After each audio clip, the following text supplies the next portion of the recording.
자, 오늘은 우리가 사무엘하 21장 말씀을 마무리하도록 하겠습니다. 자, 우리가 지난번에 사무엘하 21장 전반부 말씀을 함께 나눴었는데요. 전반부의 말씀은 제가 말씀을 드렸어요. 사무엘하 말씀이 시간대별로 쭉 흐르다가 21장에 와서는 과거의 이야기를 부록과 같이 딱 이렇게 삽입을 해놨어요. 그래서 제가 아마 여러분들께 말씀을 이렇게 미리 하지 않았더라면은 왜 21장 말씀에서 이런 말씀이 나올까 아마 맥잡기가 상당히 힘들었을 거예요. 그래서 사무엘하 말씀은 시간적 순서대로 쭉 가되 21장에서는 잠시 브레이크를 걸어서 부록과 같은 말씀을 딱 넣으시면서 과거의 어떤 사건을 이렇게 연상시키며 떠올리게 하는 말씀입니다. 그래서 우리가 오늘 이 말씀도 이제 지난주에 이어서 이제 과거의 이야기를 하게 되는데, 먼저 우리가 15절 말씀을 함께 한번 읽어볼까요? 15절 말씀. 자, 아까 제가 읽었으니까 여러분들 한번 읽어봅시다. 자, 시작. 블레셋 사람이 다시 이스라엘을 치거늘 다윗이 그의 부하들과 함께 내려가서 블레셋 사람과 싸우더니 다윗이 피곤하매. 자, 15절의 말씀이 어느 때인지는 잘 모르겠으나 보니까 블레셋 사람이 다시 이스라엘을 치거늘이라는 말씀으로부터 15절 말씀이 시작됩니다. 그런데 여러분, 이 15절의 말씀은 언제를 얘기하냐면요, 사무엘하 8장의 이야기를 하고 있어요. 사무엘하 8장의 이야기를 한번, 사무엘하 8장 우리 1절 말씀을 한번 읽어볼까요? 자, 방송실 한번 띄워주세요. 자, 사무엘하 8장 1절 말씀, 자, 우리 함께 합독하면서 읽겠습니다. 시작. 그 위에 다윗이 블레셋 사람들을 쳐서 항복을 받고 블레셋 사람들의 손에서 메덱 암마를 빼앗으니라. 아멘. 자, 여러분, 아까 15절에서 블레셋 사람이 다시 이스라엘을 치거늘이라는 말씀이 있었는데요, 그때가 언제인가 보니까 사무엘하 8장 때의 말씀이에요. 그래서 여러분, 이게 상당히 참 꼬였어요. 그래서 우리 입장에서 꼬인 거고, 하나님 입장에서는 이제 다윗이, 여러분, 우리가 왜 21장 말씀이 끼었는지, 20장까지의 말씀 보면 다윗은 원래 어떤 상태였죠? 다시 그가 귀환했었죠. 발랑군과 전쟁하는 모든 것들을 다 이기고, 이제 다윗은 다시 그 다윗성으로 복귀하게 될 때에, 이제 쉽게 얘기하자면 여러분, 다윗의 일생 가운데는 평안할 줄만 알았고 평안한 일만 나타날 줄 알았어요. 그렇게 돼야 되는 게 정상이에요. 근데 하나님께서는요, 그 다윗의 일생을 편안하게 그냥 두 다리 쫙 뻗고 내버려 두신 걸 원치 않으신 것 같아요. 갑자기 이건 다윗에게가 아니라 우리에게 다윗의 옛 이야기를 꺼내면서, 야, 너희들 마냥 편할 수는 없다. 어찌 보면 하나님이 일부러라도 그 과거의 말씀을 갑자기 이렇게 끌고 온 것입니다. 그러면서 여러분, 우리가 여기서 기억나세요? 여러분, 메덱 암마가 뜻이 뭐였죠? 기억이 안 날 줄을 알았습니다. 아마 제가 이 이야기를 하면 여러분들이 아마 다 같이 아실 거예요. 아를 안 하시는 분들은 그때 전혀 안 들으시거나 졸았던 사람일 것 같아요.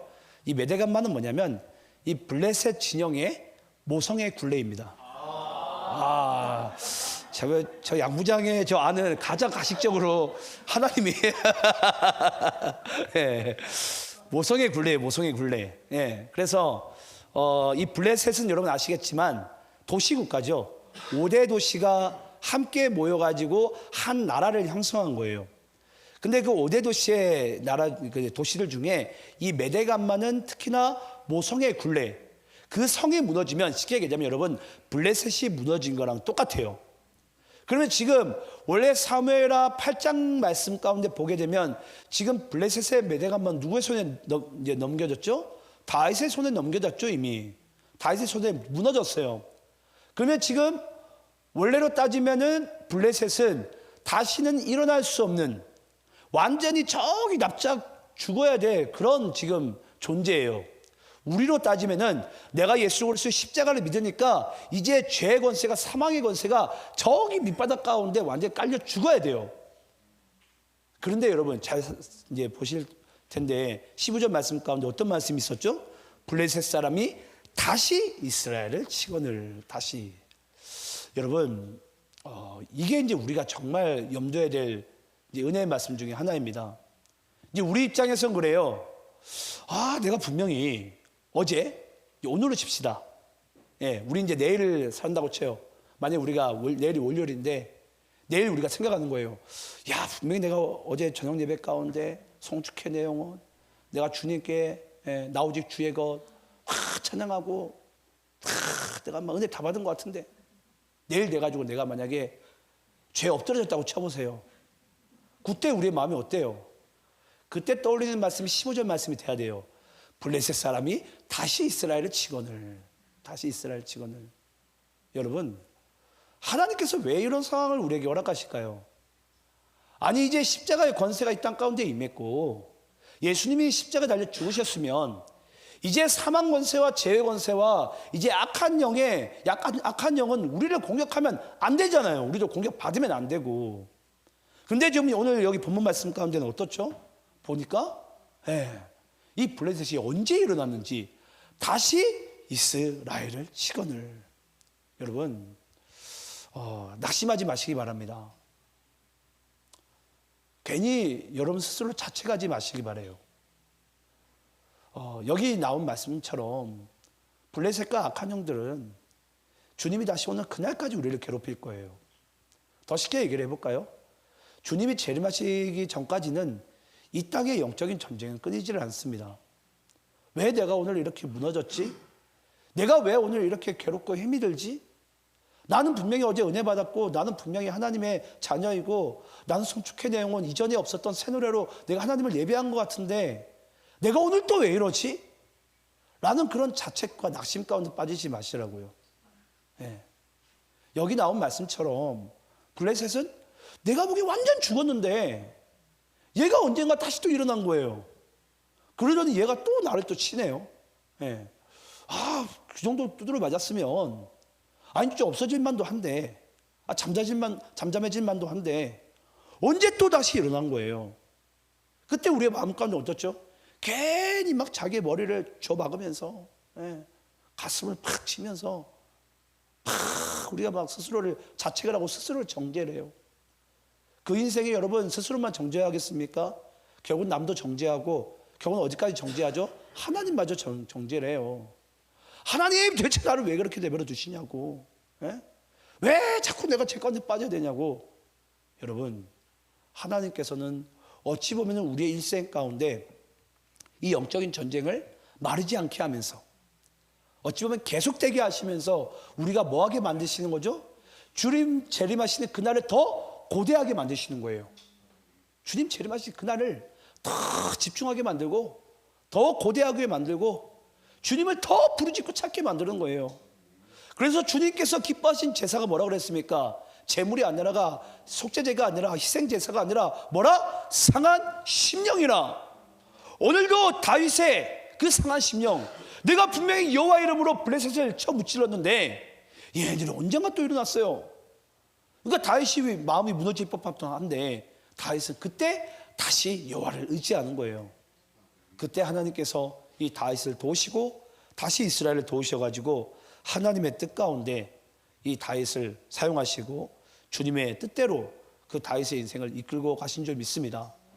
그래서 여러분, 우리들은 어떤 인생을, 남은 인생을 살아야 되죠? 어떤 인생 살아야 돼요? 다 승리했으니까 나태하면 살아가야 되나요? 나태하니까 여러분 이와 같은 15절 말씀이 우리에게 필요한 거예요. 우리 한번 베드로전서 5장 8절 말씀 읽어보겠습니다. 자, 여러분들 또 읽어볼게요. 자, 함께 있습니다. 시작. 근신하라 깨어라 너희 대적 마귀가 오는 사자같이 두루 다니며 삼킬 자를 찾나니. 여러분, 근신하라 깨어있어라. 이게 말세를 살아가는 그리스도인의 삶이에요. 근신하라 깨어있어라. 왜냐? 너희 대적 마귀가 우는 사자와 같이 계속 삼킬 자를 찾고 있는 거예요. 삼킬 자를. 근데 그때 우리의 마음은 어떻죠? 그때 우리는 뭔가 평안하고 싶고 두 다리 착 뻗고 싶고. 저도 오늘 말씀 보면서 그랬어요. 야, 하나님께서 왜 이상철 목사의 이 목회 현장을 이렇게 가시밭으로 살게 만드실까? 재정도 좀 펑펑 주시고 교인들도 많이 좀 보내주시고 돈 걱정, 사랑 걱정, 좀 문제 없는 좀 그런 평안한 교회. 그래야지 여러분 하나님이 함께 하시는 교회 아닙니까? 그래야지 왠지 하나님이 사용하시는 목사 같잖아요. 예, 교회가 평탄해야지 하나님이 사용하시는 목사 같고 왠지 저 목사는 뭔가 좀 삐리한 거죠. 좀 문제가 많은 거예요. 예. 그런 마음이 여러분 우리 안에 왜 안 들어가겠냐고요. 예. 우리 한번 따라해 봅시다. 우리 교회 문제가 많은 것이 은혜입니다. 제가 목회하면서 깨달은 게 그거예요. 교회는 문제가 많은 것이 은혜구나. 예. 왜냐? 그래야지 목사부터 상한 심령을 가져요. 예. 그래야지 여러분들도 상한 심령을 가져요. 그러니까 우리가 여호와를 의지할 거 아닙니까? 아니면 우리가 이전에 불렀던 그냥 흔히 그냥 흥흥거리는 그냥 그런 노래로 우리는 주님을 찬양하겠죠. 근데 내 마음이 무너지니까, 내 마음이 힘이 드니까, 상한 심령이 있으니까 오늘도 간절하게 주를 찾는 거예요. 주를 예배하고. 예. 그런 저는 예배자의 마음을 하나님께서 우리에게 주심에 전 너무나도 감사한 줄 믿습니다. 자, 그리고 우리 한번 15절 16절 말씀 다시 읽어볼게요. 제가 15절 읽고 여러분들 16절 읽겠습니다. 본문입니다. 제가 15절 읽습니다. 블레셋 사람이 다시 이스라엘을 치거늘 다윗이 그의 부하들과 함께 내려가서 블레셋 사람과 싸우더니 다윗이 피곤하매 거인족의 아들 중에 무게가 300세겔 되는 노창을 들고 세 칼을 찬 이스비브노비 다윗을 죽이려 함으로. 자, 퀴즈를 내볼까요? 지금 다윗이 15절을 보니까 다윗이 전쟁에 나가는데 피곤해요. 왜 다윗이 지금 피곤하죠? 16절에 정답이 있었잖아요. 왜 피곤해요 다윗이? 예? 예, 거인족 때문에 지금 피곤하잖아요. 거인족이 뭐 하려고 함으로? 다윗을 죽이려 함으로 다윗이 피곤한 거예요. 자, 여러분 여기서 잘 보시고 이게 하나님이 참 이게 뭐라고 해야 될까요? 하나님은 상당히 센스가 있으면서 하나님의 말씀 상당히 해학적으로 이렇게 기록해놔요. 굳이 여기에다가 적어놓지 말아야 될 그냥 거인족의 이야기를 하나님이 적어놨어요. 그러면 다윗의 입장에서 피곤해요? 상대는 거인이에요. 그러면 지금 상대적인 약자인 다윗은 지금 어떤 상태 가운데 있다는 거예요. 저기 땅꼬마 같은 존재예요. 예. 그건 다윗의 모습도 그렇겠지만은 다윗의 영적인 상황도 그런 거예요. 아니 지금 적군을 보니까 지금 거인족, 예. 보니까 가드 사람들이네. 지금 나를 보니까 키도 쪼만해요. 힘도 없어요.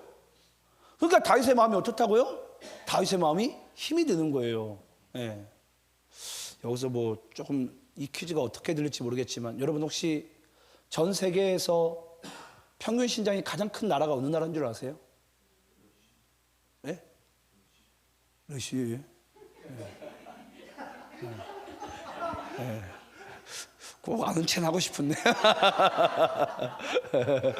예. 전 세계에서 가장 평균 신장이 큰 나라가 네덜란드예요. 예. 우리 형제분들 절대 상처받지 마세요. 남자 평균 키가 184입니다. 우리 우진 요즘 비스무리해요. 예. 여자 평균 키가 170이에요. 자, 그러면 또 다른 질문. 요걸 맞추면 제가 또 뭐 한번 제가 뭐 이뻐해 주겠습니다. 자, 여러분 그러면 아시아에서 가장 평균 키가 큰 나라는 어느 나라인 줄 아세요? 아시아에서. 저분이 가끔 저렇게 정답을 얘기할 때면 야, 이게 참 신기하네. 예, 한국이 맞아요. 예, 우리 또 남자들 상처받지 마세요. 우리나라 평균 키가 2023년 기준이에요. 저는 1980년대 태어났기 때문에 상처를 안 받았어요. 2023년 기준으로 우리 성인 남자의 평균 키가 175라고 그러더라고요. 뒤에 소수점 빼고 175.23인가 그래요. 예, 우진 형제만 지금 승리한 것 같고. 예. 그리고 여자의 평균 키는 163이라고 예, 나와 있더라고요. 그냥 찾아봤어요. 도대체 다윗이 키가 얼마나 쪼만했길래 그 거인족을 보면서 겁을 먹었을까. 예.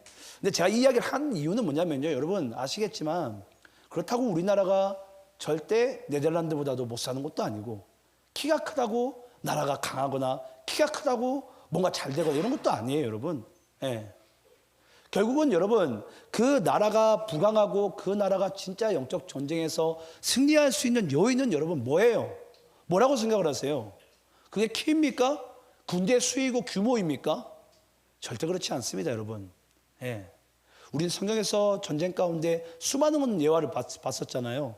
절대 하나님께서 일으키신 전쟁은 수와 규모와 칼과 창이 있지 않더라고요. 예. 근데 우리는 그걸 알잖아요. 근데 지금 다윗이 어떠한 이유인지 모르겠지만은 그는 가드 사람들을 그리고 블레셋을 물리쳤었는데 메대감마까지 소유를 했었는데 이 블레셋이 어느 순간인가 일어난 거예요. 그러더니 다시 거인족을 앞세워가지고 다윗의 목을 조여올 때에 다윗은 어떤 마음이 들었다고요? 다윗의 마음이 힘이 드네. 지금 다윗의 중심이 뭘로 빼앗기게 된 거죠? 이 전쟁의 승리가 분명히 좀 전까지만 해도 지금 가드 사람 물리치기까지만 해도 물맷돈으로 여호와의 이름으로 만군의 여호와가 나와 함께하오니 너희들 어떻게 나를 데려갈 수 있냐? 그랬던 다윗이 지금 어떤 모습 가운데 빠져 있죠? 그 사람들의 크기에 규모에 지금 위축되어져 있는 거예요. 여러분 이게 현재 크리스찬들의 모습이에요. 우리들의 모습이고요. 여러분 사이즈가 크면 모든 게 잘 나갑니까? 규모가 크면 하나님의 뭐 무조건 다 손들어 준다고 하십니까? 그게 아니에요. 정말 하나님께서 오늘 여러분 왜 사무엘하 21장에 와가지고 왜 다윗이 전장과 반란을 다 물리치고 왜 이제 다윗이 다시 귀환했을 때 왜 이런 말도 안 되는 하나님의 말씀을 왜 그것도 우리에게 주시는지 다윗이 아니라 우리에게 주는 거예요. 다윗이 21장 말씀이 없겠죠. 걔는 그냥 궁에 들어왔으니까. 근데 이걸 오늘날 독자인 우리에게 주시는 거예요. 그럼 하나님 뭐하러 이 말씀을 우리에게 주실까요? 이제 너희들이 전장과 반란이 다 끝났으니까 평안히 누워 자라? 가 아니라는 거예요.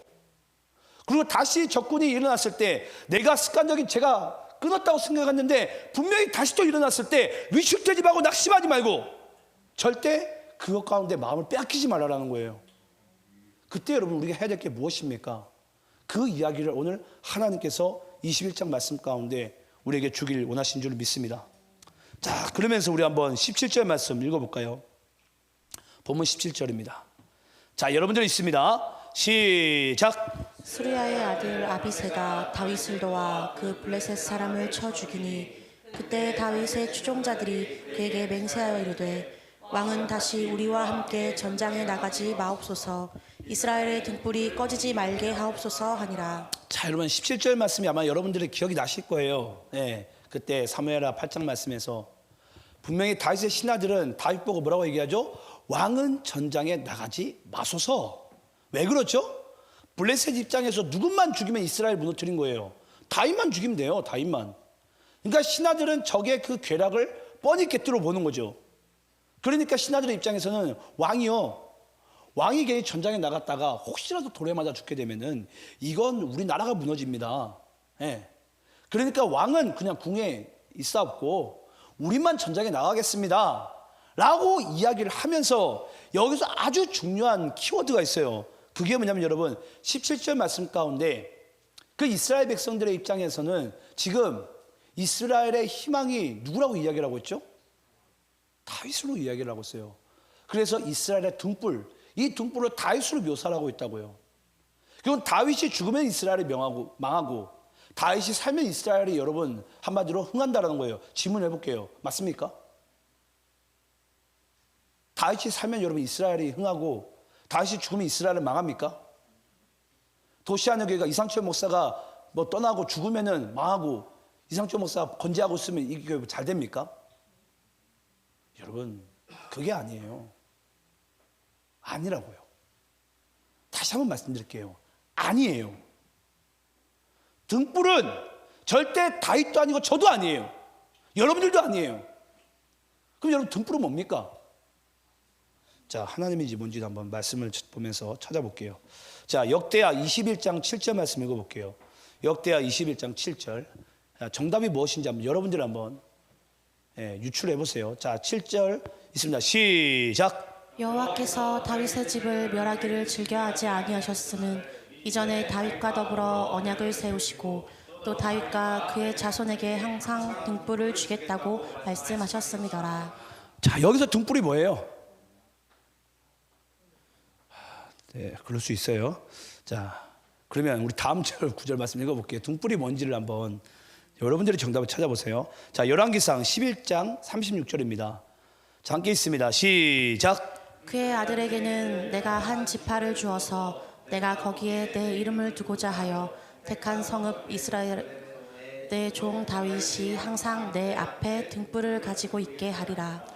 여기서 등불이 또 뭐예요? 더 모르겠습니까? 자, 마지막으로 열왕기상 15장 3절 4절 말씀 교독하면서 읽겠습니다. 제가 3절 있습니다. 아비암이 그의 아버지가 이미 행한 모든 죄를 행하고 그의 마음이 그의 조상 다윗의 마음과 같지 아니하여 그의 하나님 여호와 앞에 온전하지 못하였으나 그의 하나님 여호와께서 다윗을 위하여 예루살렘에서 그에게 등불을 주시되 그의 아들을 세워 예루살렘을 견고하게 하셨으니. 자, 여러분 등불이 뭐죠? 여러분 하나님의 언약입니다. 하나님의 언약. 우리 다시 한번 역대하 21장 7절 말씀 읽어볼까요? 제가 읽어볼게요. 여러분 눈으로 보시기 바래요. 여호와께서 다윗의 집을 멸하기를 즐겨하지 아니하셨음은 분명히 다윗도 죄를 짓고 이상한 행동도 다 했어요. 근데 하나님께서 다윗의 집을 멸하기를 즐겨하지 않으셨음은 이전에 다윗과 더불어 뭐 하셨다고요? 언약을 세우셨다고요. 언약을 세우셨는데 또 다윗과 그의 자손에게 항상 이 등불 언약을 주겠다고 말씀하셨습니다. 그러면서 잘 보시기 바래요. 왜 언약인지를. 우리 또 열왕기상 11장 36절입니다. 그의 아들에게는 내가 한 지파를 주어서 내가 거기에 내 이름을 두고자 하여 택한 성읍 예루살렘에서 내 종 다윗이 항상 내 앞에 언약을 가지고 있게 하리라. 예. 여러분 다윗은요 절대 의로운 존재가 아니에요. 어쩌면 다윗이 죄의 무게로 따지면 사울보다도 훨씬 더 무거운 죄를 가지고 있어요. 근데 하나님께서 다윗의 집을 한마디로 사울의 이스라엘은 하나님께서 멸하게 하셨는데 하나님께서 다윗의 이스라엘을 하나님 지키시는 거예요. 근데 그 이유가 뭐냐면 하나님께서 다윗에게 언약을 주셨다라는 거예요. 여러분 이게 상당히 놀라운 은혜의 메시지예요. 네. 하나님이 예를 들어서 여러분들에게 내가 너를 사랑한다 이 말은요 내가 그 말을 놓고 내가 그 말을 의심하지 않는 이상은 절대 불변의 말씀입니다. 무조건 이루어져요. 무조건. 하나님께서 나를 사랑하실 때 끝까지 사랑하시는 세상 끝까지 영원히 사랑하시는 거예요. 근데 그 언약을 놓는 건 누구예요? 자꾸 우리가 그 언약을 놓으려고 그래요. 지금도 다윗이 그렇잖아요. 다윗이 여러분 물맷돌 가지고 골리앗을 무너뜨렸습니까? 다른 사람들이 여러분 물맷돌을 뭔가 우리가 상당히 우상시화해요. 여러분 여기서 물맷돌이 중요한 게 아니에요. 중요한 거 뭐였죠? 만군의 여호와가 나와 함께하노라가 여러분 중요한 거죠. 맞습니까? 거기서 물맷돌이 아니라 공깃돌을 집어 던져도 여러분 골리앗은 쓰러집니다. 예.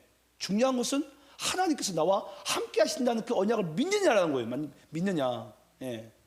그래서 여러분 또 우리 열왕기상 15장 3절 4절 말씀 또 제가 읽어볼게요. 이 아비암이라는 이제 여로보암의 18대 아들이에요.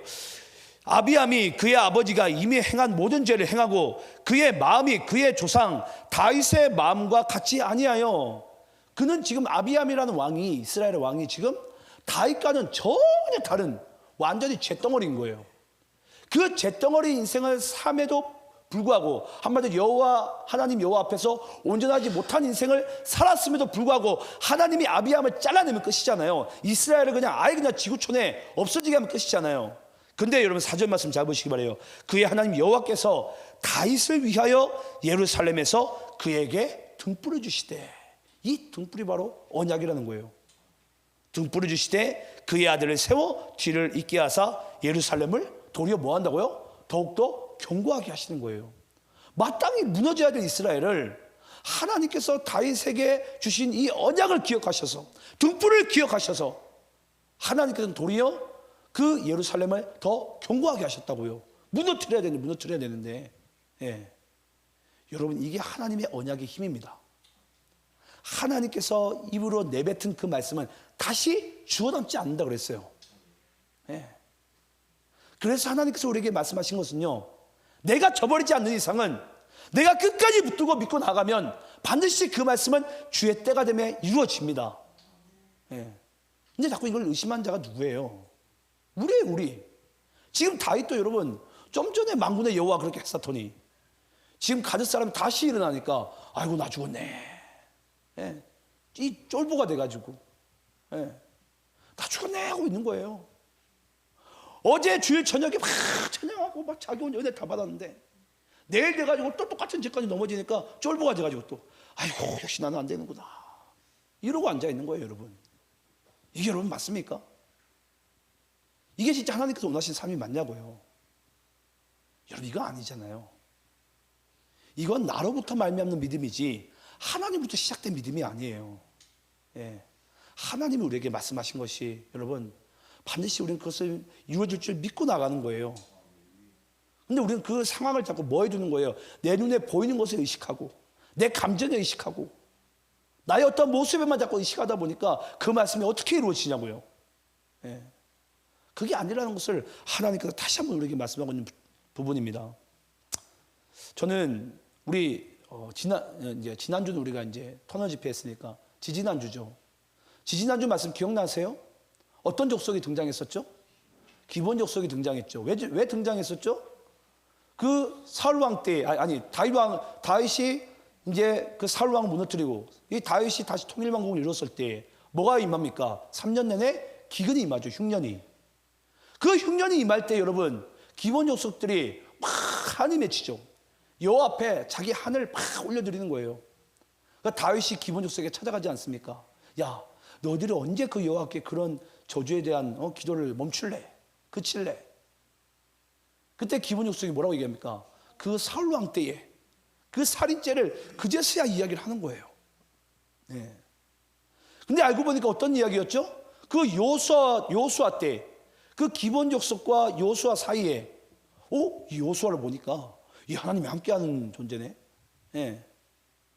아까도 우리 오전 예배 가운데 기억나십니까? 최규현 목사님이 그 요단강을 건너오던 그 이스라엘 백성들의 대군대를 보고 그 가나안 족속들이 쫄고 있는 거예요.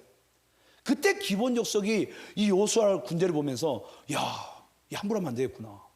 그 납작 엎드리면서 기본 족속이 거기에 그냥 다른 족속들과 멸망당하지 않고 기본 족속이 자연스럽게 흡수가 된 거예요. 근데 그 언약을 맺었잖아요. 언약을 맺었다는 거예요. 언약을. 너희 조상과 우리 조상과 언약을 맺지 않았냐. 근데 그 언약을 자꾸 누가 깨트리려고 하는 거죠? 지금 이 사울 왕 때에 이스라엘이 깨트리려고 하는 거예요. 그 언약을. 그래가지고 그 다윗 왕 때에 그 기본 족속과 함께한 그 언약을 다시 되살리는 거예요. 이건 여러분 아주 영적인 중요한 의미를 가지고 있어요. 우리는 자꾸 우리의 어떠한 상황과 우리의 어떠한 처지 가운데 우리의 언약을 깨트리려고 하지만 다윗의 자손인 예수는 뭐 한다고요? 그 언약을 다시 기억해내신다고요. 그 이야기가 우리 지난 2주 전에 했던 말씀의 가장 중요한 요지예요. 그런데 오늘도 똑같은 이야기를 하고 있어요. 왜 언약의 메시지 가운데 하나님이 말씀하신 것을 우리가 붙잡아야 되는데 왜 자꾸 눈에 보니 현상을 가지고 어차피 우리는 여러분 영적으로 우리는 빵점짜리 존재 아닙니까? 아니, 빵점은 우리 마이너스죠. 지금 마이너스 점수 받은 우리 존재가 뭘 하나님 앞에 얼마나 의로울 거라고 자신의 죄 가운데 자책하고 스스로 정지하는 그런 쓸데없는 마음을 여러분 가집니까? 여러분들이 그렇게 미천이 그렇게 두둑했던 사람인 걸로 착각하고 계신 것 같은데요. 그렇지 않아요. 우리 원래 미천이 없었어요. 영적으로는 완전히 빈털털이었어요. 이제 주머니에 하나하나 이제 은혜가 쌓이니까 뭔가 우리가 좀 있는 줄 알고 다 주님이 주신 거 아닙니까? 그러면 그 믿음의 출발점과 시발점은 다 하나님부터 시작된 거예요. 그럼 우리가 끝까지 의지해야 될 것은 뭐예요? 하나님을 바라보고 그 언약을 붙잡으면 되는 거예요. 그 언약을. 근데 다윗이 잘 나갈 때 돼가지고 이 말씀을 하나님께서 딱 떠올리게 해주시는 거예요. 다윗이 잘 나갈 때 뭐하라고? 네가 지금 반란과 전쟁을 다 끝낸 것은 너보고 내가 이제 두 달을 쫙 펴고 살아가는 게 아니라 뭐하라고요? 너는 그런 상황 가운데도 이 언약을 반드시 기억하라고. 저는 그렇게 생각해요. 나중에 우리 도시하는 교회가 얼마나 하나님께서 축복해 주셔서 구원만수가 얼마나 많이 늘지 모르겠지만 제가 지난주 주일 오전 예배 말씀 가운데 셋집에 대한 이야기를 했어요. 저는 교회가 큰 것도 물론 중요해요. 성장하는 것도. 근데 그 셋집일 때에 어쩌면 다윗이 여러분 영적으로 가장 건강할 때가 언제라고 생각하세요? 저는 다윗이 정말 그냥 물맷돌 몇 개 들고서 양을 칠 때에 저는 그때가 가장 저는 다윗이 영적으로 건강할 때라고 생각을 해요. 예. 근데 그도 왕이 되니까 나중에 이제 보여지고 들려지는 것들이 이제 시작되죠. 그러니까 어느 때는 하나님의 음성이 들려지는데 어느 때는 사람들의 이야기와 적군들이 보여지기 시작하고. 그러니까 그 마음에 얼마나 많은 요동을 쳤겠습니까? 전 여러분 우리가 첫사랑 그러는데요. 어쩌면 우리 도시안의 교회도 여러분 잊지 마세요. 아마 뭐 30년, 40년 역사가 더 흐를지 모르겠지만 도시안의 교회가 가장 행복할 때는 바로 지금 이 순간입니다. 저는 단언코 얘기할 수 있어요. 도시안의 교회 역사상 지금보다 더 행복할 때는 없을 거라고. 이때를 언젠가는 우리가 그리워하고 눈물을 흘릴 때가 찾아올 거예요. 이때가 하나님의 믿음이 시작될 때거든요. 저는 그 마음을 하나님께서 다윗에게 다시 한번 상기시켜주기 위해서 오늘 이 말씀을 우리에게도 다윗에게도 허락한 줄을 믿습니다. 자, 우리 한번 그리고 우리 사무엘상 우리 17장 46절 51절까지 말씀 읽어볼까요? 자, 여러분 사무엘상 17장 46절 51절 자, 교독하면서 읽겠습니다. 오늘 여호와께서 너를 내 손에 넘기시리니 내가 너를 쳐서 내 목을 베고 블레셋 군대의 시체를 오늘 공중의 새와 땅의 들짐승에게 주어 온 땅으로 이스라엘에 하나님이 계신 줄 알게 하겠고 또 여호와의 구원하심이 칼과 창에 있지 아니함을 이 무리에게 알게 하리라. 전쟁은 여호와께 속한 것인즉 그가 너희를 우리 손에 넘기시리라. 블레셋 사람이 일어나 다윗에게로 마주 가까이 올 때에 다윗이 블레셋 사람을 향하여 빨리 달리며 손에 주머니에 넣어 돌을 가지고 물매를 던져 블레셋 사람의 이마를 치매 돌이 그의 이마에 박히니 땅에 엎드러지니라. 다윗이 이같이 물매와 돌로 블레셋 사람을 이기고 그를 쳐 죽였으나 자기 손에는 칼이 없었더라. 다윗이 달려가서 블레셋 사람을 밟고 그의 칼을 그 칼집에서 빼내어 그 칼로 그를 죽이고 그의 머리를 베니 블레셋 사람들이 자기 용사의 죽음을 보고 도망하는지라. 여러분 이게 어느 때 얘기죠? 골리앗 장군을 물리친 장면이죠. 이때 여러분 아시겠지만은 이 이스라엘 군대가 말도 안 되는 전쟁 가운데 이 블레셋 5대 도시 동맹국을 완전하게 박살내버립니다. 대승을 거둬요, 대승을. 근데 제가 왜 여러분들에게 아는 말씀에도 불구하고 굳이 안 찾아도 되는 말씀인데 왜 이 말씀을 제가 여러분께 왜 읽게 했냐면 여러분 오늘 17장 46절로 51절까지 말씀 중에 여기서 누가 보기에는 다윗이 블레셋 군대를 물리쳤어요. 여기서 어느 누구 하나 군대가 동원되거나 여기서 누가 다윗을 도와가지고 블레셋을 물리쳤다는 말 한마디 안 나옵니다. 그럼 여러분 이 전쟁은 다윗 혼자 나가가지고 다윗이 이겼네요. 그렇죠? 아닙니까? 도시안의 교회 부흥되면 성장하면 이상초 목사가 잘해서 그런 거 아니에요? 다 저의 공 아닙니까? 그러면 당장에 여러분들이 저를 잘라버리든지 여러분들이 뛰쳐나가든지 둘 중에 하나는 하겠죠. 그렇죠? 누가 보더라도 우리가 사무엘상 17장 말씀 보게 되면은 다 다윗이 다 한 것 같아요. 다윗이 잘났고 다윗이 영적으로 뭔가 좀 뛰어났구나. 근데 여러분 잘 보시기 바래요. 그래서 오늘 본문 마지막 구절 읽어볼게요. 20절부터 22절까지 말씀입니다. 자, 그때 전쟁을 다시 한번 말씀하고 있는 거예요. 오늘 본문에서. 자, 오늘 본문 마지막 우리 20절부터 22절까지 교독하고 읽고 마치겠습니다. 20절 제가 있습니다. 또 가드에서 전쟁할 때에 그곳에 키가 큰 자 하나는 손가락과 발가락이 각기 6개씩 모두 24개가 있는데 그도 거인족의 소생이라.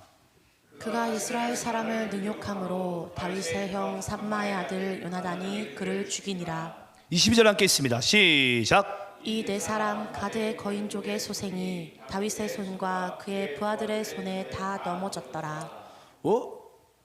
좀 다르지 않습니까, 여러분?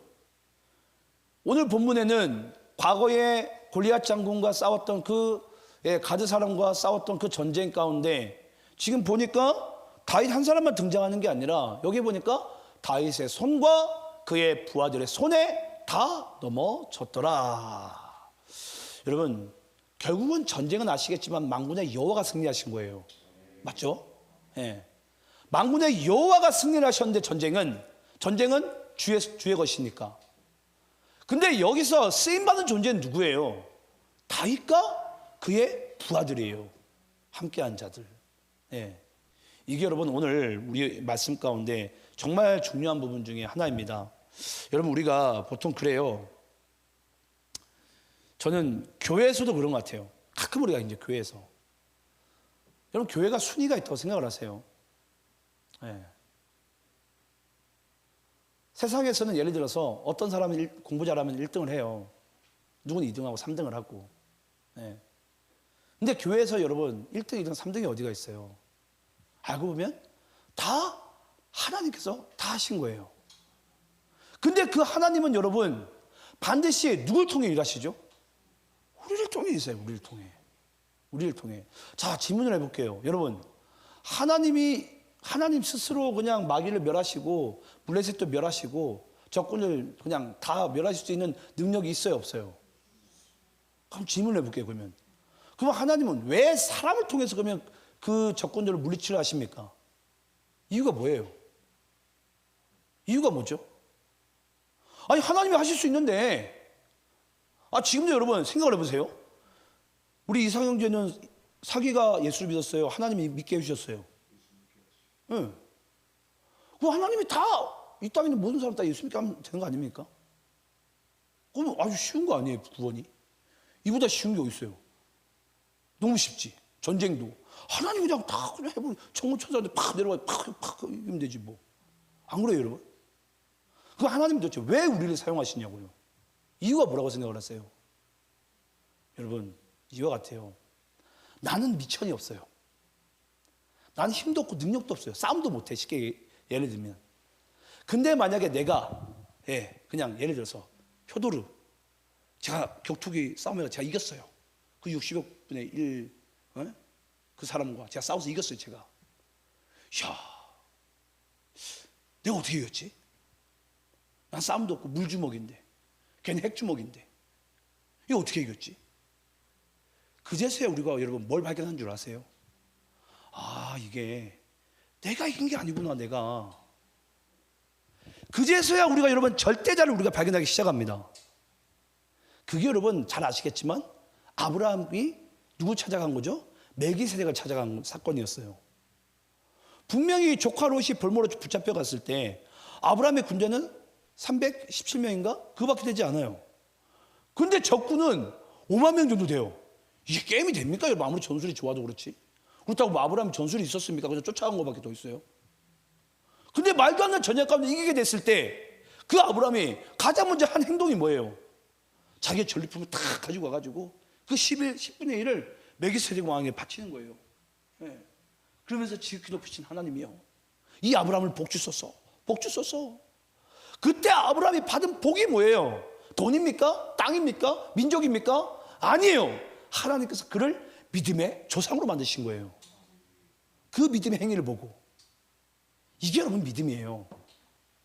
하나님께서 우리에게 가장 주시는 가장 큰 선물은 믿음이지 그 어떠한 것도 아닙니다. 근데 우리는 자꾸 뭔가 내 인생 가운데 그런 게 뒷받침이 안 되고 뭔가 안 이루어지면 하나님도 외면하고 내 자신도 정죄하고. 저는 오늘 이 말씀 보면서 그랬어요. 이 세상에 하나님보다 신실하신 분은 없구나. 하나님이 말씀하신 언약이 신실하시구나.